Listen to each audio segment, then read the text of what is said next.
লাই শাক এনেছিলাম, সেই লাই শাকের মধ্যে কিছু ফুল ছিল, সেই ফুলগুলি আমি সুন্দর করে খুলে নিয়েছি। তারপর ফুলগুলি দিয়ে সুন্দর করে বড়া তৈরি করব। তার জন্য কিছুটা ময়দা দিলাম ফুলগুলির মধ্যে, তারপর কিছু লঙ্কার গুঁড়া, হলুদ আর লবণ দিয়ে সুন্দর করে মেখে নিলাম।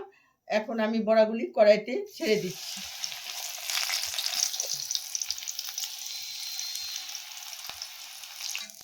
বন্ধুরা, খুব সুন্দর করে আমি লাই ফুলের বড়াগুলি করে নিচ্ছি। যেমন সর্ষে ফুলের বড়াও করা যায়, এরকম লাই ফুলের বড়াও করা যায়। লাই গাছ অনেক বড় হয়ে গেলে, যেটাকে আমরা লাই শাক বলি, সেটা গাছ অনেক বড় হয়ে গেলে ঠিক সর্ষার মতোই বিচি হয়। লাইয়ের বিচিগুলি কালো কালো।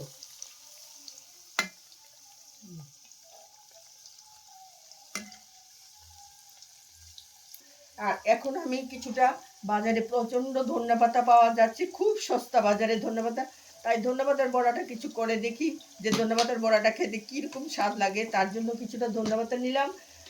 ধনেপাতাগুলিকে সুন্দর করে ধুয়ে আগেই রেখেছি।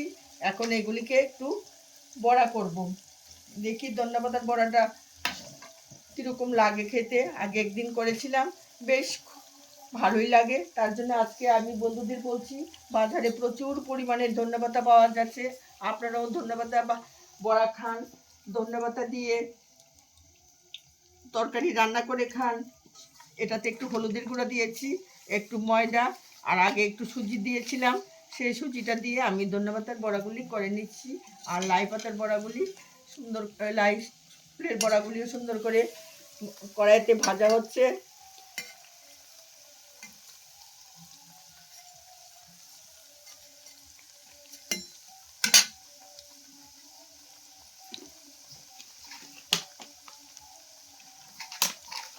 ধনেপাতার আচারও খেতে খুব ভালো লাগে, ধনেপাতা দিয়ে চাটনি খেতেও ভালো লাগে।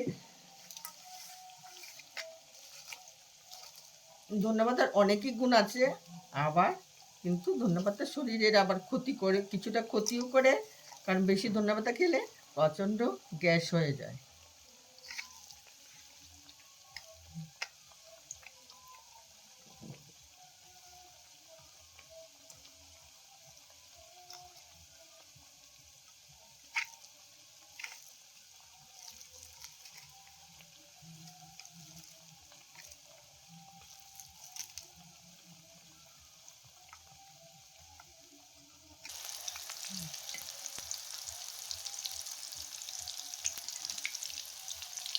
বন্ধুরা, এখন আমি ধনেপাতার বড়াগুলি করে নিচ্ছি।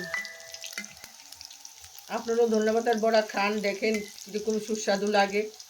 ধনেপাতা তো সবাই অনেকভাবে খায়, তাই আমি একটু বড়া করে নিচ্ছি। ধনেপাতার বড়াটা খেতে কীরকম সুস্বাদু লাগে, তাই আমি একদিন করেছিলাম, কিন্তু ধনেপাতা বড়াটা খুবই সুস্বাদু। লাই ফুলের বড়াগুলি করেছি, আর ধনেপাতার বড়াটা করেছি। এটা আমি নিজে একদিন করেছিলাম, তাই আবার করলাম, বন্ধুদের দেখিয়ে দিলাম যে ধনেপাতার বড়াটাও খাওয়া যায়, খুব সুস্বাদু। অনেক সময় আমরা মুখে কোনো রুচি না থাকলেও ধনেপাতার বড়াটা খেতে পারি, তাই আমি আজকে ধনেপাতার বড়াটা করে সবাইকে দেখিয়ে দিলাম যে আমার ইউটিউবের বন্ধুদের যে ধনেপাতা দিয়েও বড়া করা যায়। এই বলে আমি বন্ধুদের বলছি, আমার এই ছোট্ট ভিডিওটাকে লাইক, শেয়ার এবং কমেন্ট করতে ভুলবেন না। ধন্যবাদ।